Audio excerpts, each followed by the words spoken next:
بسم اللہ الرحمن الرحیم الحمدللہ رب العالمین وصلی اللہ علی محمد وآلہ الطاہرین ولعنۃ اللہ علی اعدائہم اجمعین الی قیام یوم الدین۔ رسول اللہ صلی اللہ علیہ وسلم کی شہادت کے بعد ان کی آل پر ظلم کا سلسلہ شروع ہوا، ان پر جنگیں مسلط کی گئیں، قتل کیا، اور جو ایک بہت بڑا جلوہ مظلومیت کا نظر آیا وہ ہے واقعہ کربلا۔ لیکن واقعہ کربلا پہلا اور آخری نہیں بلکہ مظلومیت کا سب سے بڑا جلوہ تھا کہ جب رسول کی نواسیوں کو اسیر کر کے کربلا سے کوفہ اور کوفہ سے شام لے جایا گیا اور رسول کے نواسے کو بھی قتل کیا، جسم پر گھوڑے دوڑائے اور سر کو تن سے جدا کر کے کربلا سے کوفہ اور کوفہ سے شام لے جا کر یزید کے دربار میں اس کے قدموں کے سامنے تخت پر ایک تشت میں رکھ دیا گیا اور وہ اپنی عصا امام حسین کے لبھائے مبارک پر مار رہا تھا۔ لیکن اس ظلم کا سلسلہ شروع ہوا حضرت فاطمہ سلام اللہ علیہا کے گھر کے گھراؤ سے، دھمکیوں سے، در کو جلانے سے اور ان کی شہادت سے، اور بعد میں مولا امیر المؤمنین کی شہادت اور ان پہ جنگیں مسلط کرنا، اور پھر امام حسن علیہ السلام کے خلاف سازشیں، اور پھر ان کی شہادت، اور شہادت کے بعد ان کے جنازے پہ تیر چلانا۔ تمام مسلمان فرقے ہمارے بھائی ہیں، ان کے قدم ہمارے سر آنکھوں پر ہیں، لیکن ان کے ملا کہ جو رسول آل رسول کے خلاف ہمیشہ اپنی قوم کو گمراہ کرتے چلے گئے، یہ ہماری ذمہ داری ہے کہ ہم اپنے تمام مسلمان بھائیوں کو بتائیں کہ کیا ہوا رسول کے ساتھ، کیا ہوا رسول کی آل کے ساتھ، اور یہ اپنے ذہن میں رکھیں اور خود سوال کریں کہ کیوں رسول کے پورے خاندان کو قتل کر دیا گیا۔ یہ کیا وجہ تھی، کون لوگ تھے کہ جنہوں نے رسول کے قول کو ہذیان اور حجر و بکواس کہا گیا۔ اب ظاہر ہے کہ جو مدینۃ العلم تھے، یعنی رسول اللہ صلی اللہ علیہ وسلم، کیونکہ انہوں نے ارشاد فرمایا تھا انا مدینۃ العلم وعلی بابھا، کہ میں شہر علم ہوں اور علی اس کا دروازہ ہیں۔ جب انہی کے قول کو حجر و ہذیان و بکواس کہا گیا، ان کے سامنے لڑا گیا، ان کو غضبناک کیا گیا، ان کی توہین کی گئی، تو ظاہر ہے کہ جب شہر کی توہین ہو گئی تو دروازے کا کیا حق ادا کریں گے۔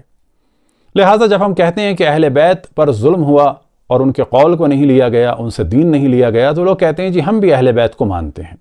لیکن ہم یہ دیکھتے ہیں کہ اہل بیت سے روایات بھی نہیں لی گئیں، ان سے دین بھی نہیں لیا گیا اور ان کے قول کو بھی نہیں مانا گیا، بلکہ وہ لوگ کہ جنہوں نے ایک دو منٹ کے لیے دیکھ لیا تھا، یا وہ لوگ کہ جن کو فقہا کہا گیا مکے کا اور مدینہ کا، ان کے قول کو اہمیت دی گئی، لیکن مولا امیر المؤمنین اور ان کی آل کو اہمیت نہیں دی گئی، نہ بلکہ اہمیت نہیں دی گئی بلکہ پوری پلاننگ کے ساتھ ان کو اسکرین سے ہٹایا گیا اور ان کی اہمیت کو کم کرنے کی کوشش کی گئی۔ سب سے پہلے ہم آپ کے سامنے حوالہ پیش کرتے ہیں صحیح بخاری کا، جلد نمبر ہے 5 اور صفحہ نمبر ہے 165 اور حدیث نمبر ہے 3707۔ تو یہاں پر اصل عبارت یہ ہے وَكَانَ ابن سیرین یرا ان عامۃ ما یروى عن علی الکذب، کہ ابن سیرین کی یہ رائے تھی کہ عموماً جو کچھ نقل ہوا ہے علی ابن ابی طالب سے وہ جھوٹ ہے۔ اب ترجمے میں انہوں نے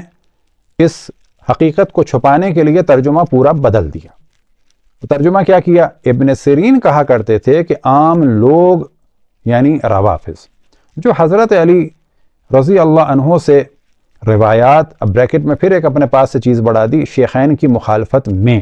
بیان کرتے تھے، وہ قطعاً جھوٹی ہیں۔ تو یہاں پر آپ دیکھیں کہ بریکٹ میں روافض بڑھا دیا اور جو شیخین کے بارے میں روایات نقل کرتے تھے، جبکہ عربی متن میں کیا ہے کہ جو کچھ علی ابن ابی طالب سے نقل ہوا وہ عموماً جھوٹ ہے۔ اب ظاہر ہے کہ جب قول رسول اللہ صلی اللہ علیہ وسلم کو، حکم رسول اللہ صلی اللہ علیہ وسلم کو ہذیان و حجر و بکواس کہہ دیا گیا اور ان کو برانہ معاذ اللہ کہا گیا، تو ظاہر ہے کہ پھر مولا امیر المومنین کی کیا حیثیت ان کے مقابلے میں، ان کے ساتھ بھی یہ سب کچھ ہوا۔ اب آپ کے سامنے عربی کا اصل متن ہے اور یہاں پر بھی یہی حدیث ہے وَكَانَ ابن سیرین یرا، کہ ابن سیرین یہ رائے رکھتے تھے ان عامۃ ما یروى، کہ عموماً جو کچھ نقل ہوا ہے ان علی سے وہ کیا ہے؟ الکذب، وہ جھوٹ ہے۔ اب اسی موضوع کو اس زمانے کے ناصبیوں کے امام یعنی ابن تیمیہ کہ جو خود ایک ناسبی شخص تھا، وہ بڑے فخر سے بیان کرتا ہے کہ ائمہ اربعہ اور فقہائے اہل سنت علی اور اولاد علی سے دین نہیں لیتے تھے، اور جو صحاح ستہ کے مصنفین ہیں، جو سنن کے مصنفین ہیں یعنی سنن کی کتابوں کے، اور جو مسانید کے مصنفین ہیں، ان لوگوں نے بھی روایات علی اور اولاد علی سے نہیں لیں، اور اگر لی ہیں امام جعفر صادق علیہ الصلوۃ والسلام سے تو بہت ہی قلیل لی ہیں۔ تو آپ کے سامنے ہے منہاج السنہ جلد نمبر 7 اور صفحہ نمبر 529، اور یہاں پر یہ موصوف قال الرافضی کہ رافضی یہ کہتے ہیں کہ فقہا فقہ میں اہل بیت کی جانب رجوع کرتے ہیں، لیکن یہ ڈھٹائی کے ساتھ کہتا ہے کہ نہیں، ایسا نہیں ہے، اور حقیقت بھی ہے کہ بعض فقہا نے کہیں کہیں اہل بیت کی جانب رجوع کیا ہے، بلکہ حتیٰ رسول اللہ کو بھی کم اہمیت دی ہے، دوسرے لوگوں کو زیادہ اہمیت دی ہے، اور یہ شخص اس چیز کو ڈھٹائی سے پھر بیان کرتا ہے۔ والجواب ان ھذا کذب بین، کہ یہ ایک کھلا جھوٹ ہے۔ فلیس فی الائمۃ الاربعۃ ولا غیرہم من ائمۃ الفقہاء، کہ ائمہ اربعہ میں اور ان کے علاوہ جو فقہاء ہیں وہ کیا کرتے ہیں، ان میں کوئی بھی ایسا نہیں ہے من یرجع الیہ فی فقہ، کہ جو ان کی جانب اپنی فقہ میں رجوع کرتا ہو۔ اب یہ ایک ایک کر کے بیان کرتے ہیں۔ اما مالک فإن علمه ان اہل المدینہ، 530 پر یہ موضوع ہے، ان اہل المدینہ، کہ مالک کے بارے میں کہتے ہیں کہ جو مالک کا علم ہے وہ اہل مدینہ سے ہے۔ اب اہل مدینہ کے بارے میں یہ ایک الگ سے گفتگو کرتے ہیں، ایک مسلمات کے طور پر بیان کرتے ہیں، وَأَهْلُ الْمَدِينَةِ لَا يَكَادُونَ يَأْخُذُونَ بِقَوْلِ علی، اور اہل مدینہ علی کے قول کو نہیں لیتے تھے۔ اب ہم یہاں پر توجہ دلائیں کہ عموماً بات کی جاتی ہے اہل کوفہ، کہ جی امام حسین کو اہل کوفہ نے بلایا، تو انشاءاللہ اس پر ڈسکشن کریں گے۔ یہ بلانے والے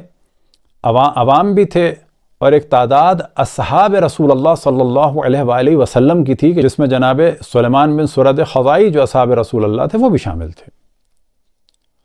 لیکن سوال یہ پیدا ہوتا ہے کہ اہل مدینہ کیا کر رہے تھے اس وقت؟ کیا اہل مدینہ نے مولا امیر المومنین کا ساتھ دیا، یا امام حسن کا ساتھ دیا، یا امام حسین کا ساتھ دیا؟ تو یہ یہاں پر بیان کرتے ہیں اہل مدینہ کی ایک صفت، وَأَهْلُ الْمَدِينَةِ لَا يَكَادُونَ يَأْخُذُونَ بِقَوْلِ علی، اور اہل مدینہ علی کے قول کو اخذ نہیں کرتے تھے، یعنی ان سے دین نہیں لیتے تھے، بل اخذوا فقہہم عن فقہاء السبع، بلکہ وہ فقہ لیتے تھے 7 فقہا سے۔ مثال کے طور پر وہ کون تھے؟ زید، عمر، ابن عمر اور ان کے علاوہ۔ اب یہ بات کرتے ہیں شافعی کی، کیونکہ پہلے بات کر دی انہوں نے کس کی؟ مالک کی، اب یہ بات کر رہے ہیں شافعی کی۔ تو شافعی کے بارے میں کہتے ہیں وَإِنَّهُ تَفَقَّهَ أَوَّلًا عَلَى الْمَكِّيِّينَ أَصْحَابِ ابن جرید كَسَعِيد بن سالم القدّاہ، کہ مالک نے جو فقہ حاصل کی ہے وہ مکے والوں سے حاصل کی ہے، کہ جو اصحاب تھے ابن جرید کے، جیسے کہ سعید بن ابی سالم۔ وَكَانَ إِذَا أَفْتَى بِقَوْلِ الصَّحَابَةِ، اور جب شافعی فتویٰ دیتے تھے صحابہ کی نسبت دے کے، تو وہ کیا کرتے تھے؟ افتہ بقول ابی بکر و عمر، تو وہ فتویٰ دیتے تھے ابو بکر و عمر کے قول کی بنیاد پہ، لا بقول علی، وہ علی کی بنیاد پر علی سے علم لے کر نہیں فتویٰ دیتے تھے۔ وَكَانَ يُنْكِرُ عَلَى عَلِيٍّ أَشْيَاءَ،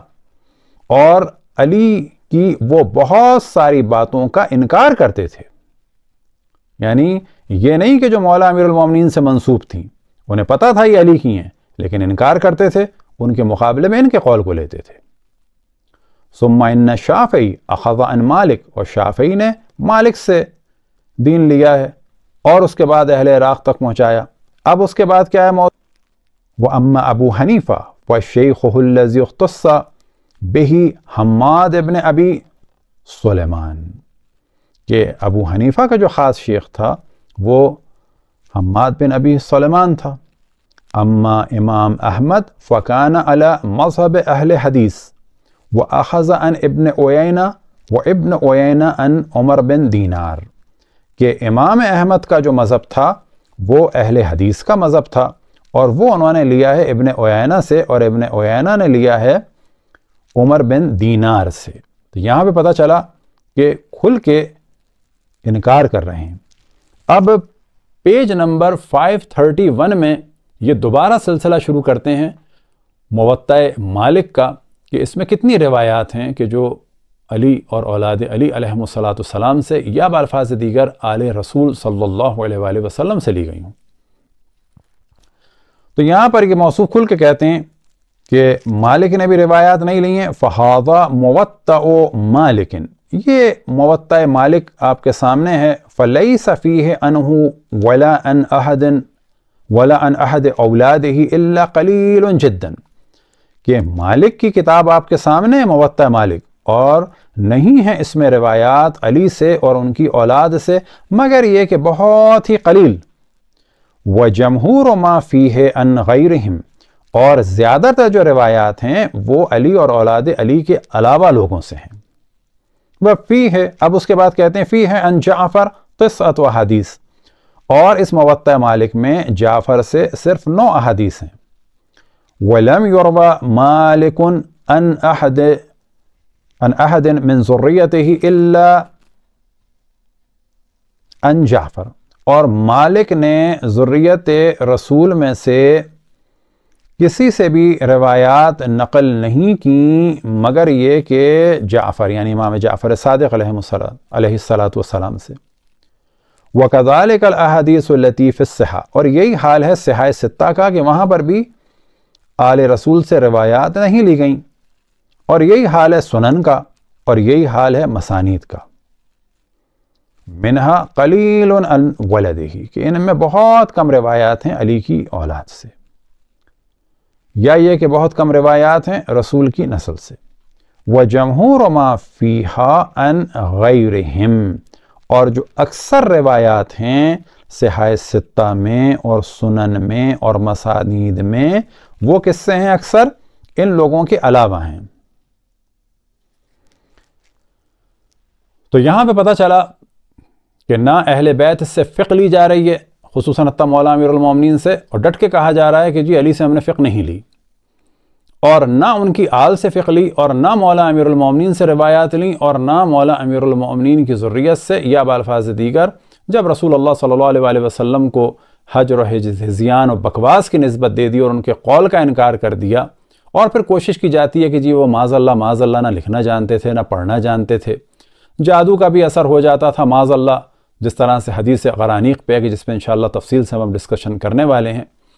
اور اسی طریقے سے اور جو بری نسبتیں رسول اللہ صلی اللہ علیہ وآلہ وسلم کو دی گئیں، تو ظاہر ہے کہ ان کی حیثیت کو خراب کرنا تھا، اور بعد میں اٹیک کیا گیا ان کی آل پر۔ اب یہ نتیجہ نکالتے ہیں پیج نمبر 533 پر۔ وَبِالْجُمْلَةِ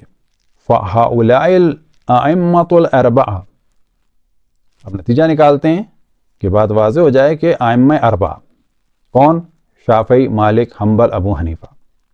لَيْسَ فِيهِمْ مَنْ أَخَذَ عَنْ جَعْفَرٍ شَيْئًا مِنْ قَوَائِدِ الْفِقْهِ، کہ جان لو کہ ان میں سے کسی نے بھی،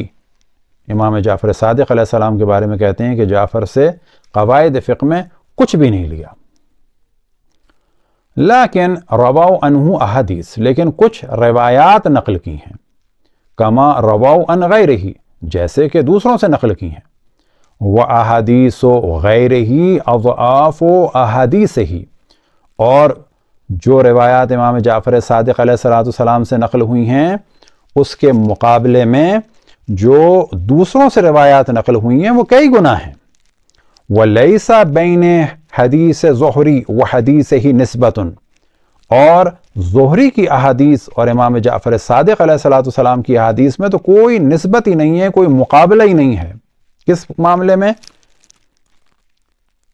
لا فی القوت ولا فی الکثرت،